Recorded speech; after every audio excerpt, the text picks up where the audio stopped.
बिस्मिल्लाहिर्रहमानिर्रहीम। अस्सलामु अलैकुम वरहमतुल्लाहि वबरकातुहू। अल्लाहुम्मा सल्ली अला सय्यिदिना व मौलाना मुहम्मदिन व अला आलिहि व सहबिहि व बारिक वसल्लिम।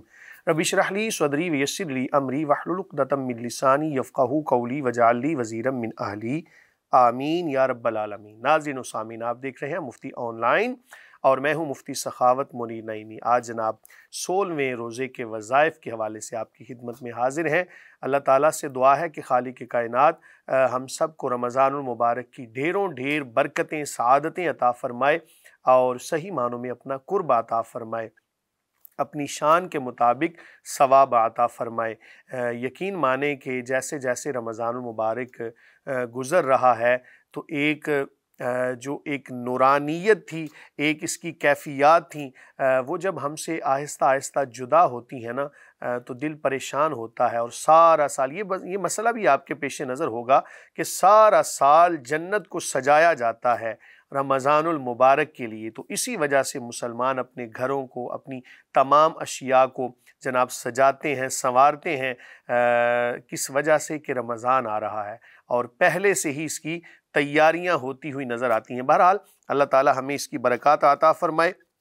नमाज फ़ज्र के बाद आपने सूरह फ़ातिहा को पढ़ना है 7 मरतबा, अव्वल आखिर दुरूद शरीफ के साथ। इसी तरह नमाज ज़ुहर के बाद आपने आयतुल कुर्सी को पढ़ना है 11 मरतबा और नमाज असर के बाद या हय्यु या क़य्यूम इसको 100 मरतबा पढ़ना है आपने अव्वल आखिर दुरूद शरीफ के साथ। बाद नमाज मगरिब दुरूद इब्राहिमी आपने 25 मरतबा पढ़ना है। ज़ाहिर ये बज़ाते खुद एक इबादत है, दुरूद शरीफ है, दुरूद इब्राहिमी पढ़ ले। अगर किसी को ये नहीं आता तो वो कोई सा भी दुरूद शरीफ पढ़ सकता है, लेकिन बेहतर ये है चूँकि वज़ाइफ हैं तो इस वजह से दुरूद इब्राहिमी ही पढ़ना बाइसे सआदत है। नमाज इशा के बाद जनाब आपने सलातुत तस्बीह पढ़नी है 4 रकात, और वो कैसे पढ़नी है इसका तरीका हमने बताया था। मज़ीद समाअत कर लीजिए कि सलातुत तस्बीह एक ऐसी नमाज है कि नबी करीम सल्लल्लाहु अलैहि व आलिहि वसल्लम ने अपने चचा को सिखाई और उनके तवस्सुल से पूरी उम्मत के लिए ये एक तोहफ़ा है। और पूरी नमाज के अंदर 300 मरतबा तस्बीहात को पढ़ा जाता है। सुबहानल्लाहि वल्हम्दुलिल्लाहि वला इलाहा इल्लल्लाहु वल्लाहु अकबर। इसका तरीका बहरहाल हमने एक प्रोग्राम के अंदर बताया था, उसको भी देख लीजिएगा आप। जब ये पढ़ लें आप तो उसके बाद आपने 7 सलाम ये 11 मरतबा पढ़ने हैं। वो 7 सलाम कौन से हैं?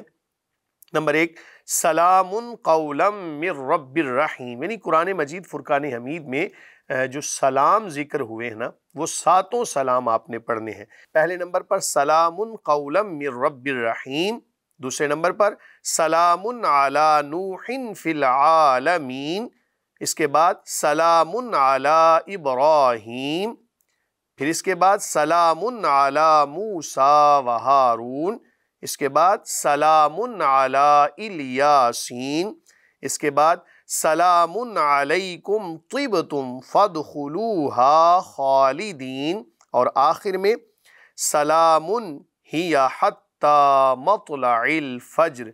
ये जितने भी सलाम कुरान मजीद फुरकान हमीद में मज़कूर हैं, अल्लाह ताला ने मुख्तलिफ़ कौमों पर, मुख्तलिफ़ अम्बिया पर सलाम भेजा। और ज़ाहिर है कि अगर हमें कोई हमारा बड़ा महबूब, बड़ा दिल के करीब सलाम भेजे तो हमारे दिल की कैफ़ियत क्या होती है। तो जब अल्लाह ताला की तरफ से किसी के ऊपर सलाम भेजा जाए तो कैफ़ियत क्या होनी चाहिए, एक मुसलमान और मोहब्बत करने वाला ही जान सकता है। इनके मफ़ाहीम समाअत कीजिए कि परवरदिगार मेहरबान की तरफ से सलाम कहा जाएगा, ये जन्नतियों को सलाम होगा। इसके बाद सलामती है हज़रत नूह अलैहिस्सलाम पर जहान में, पूरे जहान के अंदर। याद रखें कि जैसे जैसे अम्बिया अलैहिमुस्सलाम दुनिया में तशरीफ़ लाते रहे, अल्लाह रब्बुल आलमीन ने उनको एक ख़ास किस्म की फ़जीलतें अता फ़रमाई थी। उन्हीं में से हज़रत नूह अलैहिस्सलाम है, साहिब शरीयत हैं। सबसे पहले जो शरीयत लेकर तशरीफ़ लाए उनका नाम हज़रत नूह अलैहिस्सलाम है। इसके बाद इब्राहीम अलैहिस्सलाम पर, यानी हज़रत इब्राहीम पर सलाम हो। इसी वजह से हम जब पढ़ते हैं तो हम पढ़ते हैं इब्राहीम अलैहिस्सलाम। इस सुन्नत अल्लाह ताला की सुन्नत को ज़िंदा करते हुए, उसको बयान करते हुए, उसको जहन में रखते हुए हम जब भी किसी नबी का नाम लेते हैं तो साथ अलैहिस्सलाम पढ़ते हैं। हज़रत मूसा और हज़रत हारून अलैहिस्सलाम इनका तज़किरा हुआ। الیاسین پر سلام ہو۔ ایک نبی ہیں جن کا نام الیاسین ہے۔ اسی طرح سلام علیکم طبتم فادخلوها خالدین، اس کا معنی ہے تم پر سلام، تم بہت اچھے رہے پس ہمیشہ کی جنت میں داخل ہو جاؤ۔ اللہ تعالیٰ کی طرف سے جب یہ اعلان ہوگا، جب یہ ایک مژدہ سنایا جائے گا تو وہ کیفیت کیا ہوگی، جنت میں جا کے ہی پتہ چل سکتا ہے۔ جنت میں جانے والے کام کرنے چاہیے جناب، جنت ملے گی تو اللہ تعالیٰ کے فضل سے، لیکن اپنی طرف سے بہرحال کوشش ہونی چاہیے۔ اور آخر میں جو کہا سلام ہی حتی مطلع الفجر، کہ یہ رات طلوع صبح تک امان اور سلامتی ہے۔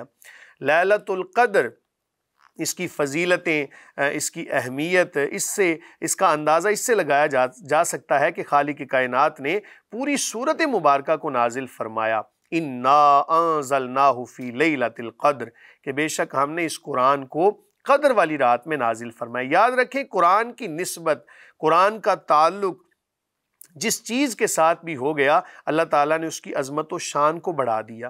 اب آپ دیکھیں کہ جس رات کے اندر قرآن کو نازل کیا گیا، اس رات کی فضیلت اللہ تعالیٰ نے تمام راتوں کے اوپر زیادہ فرما دی۔ اور کتنی زیادہ فرما دی؟ فرمایا کہ 1000 مہینوں سے یہ رات بہتر ہے۔ اور یاد رکھیں کہ جب رمضان المبارک کی یہ کیفیات، رمضان المبارک کی برکات آتی ہیں تو ان میں ایک مقصد یہ بھی ہوتا ہے کہ ہم جناب لیلۃ القدر کو تلاش کر رہے ہوتے ہیں، اور آخری عشرہ کی طاق راتوں کے اندر اس کی تگ و دو کریں، اس کو تلاش کریں۔ وجہ یہ ہے کہ جس کو وہ رات مل گئی اس کو 1000 مہینوں سے بڑھ کے عبادت کا ثواب دیا جائے گا۔ انشاءاللہ العزیز نئے پروگرام میں حاضر ہوں گے جناب، نئے وظائف لے کر، تب تک کے لیے اجازت دیجیے، اللہ حافظ۔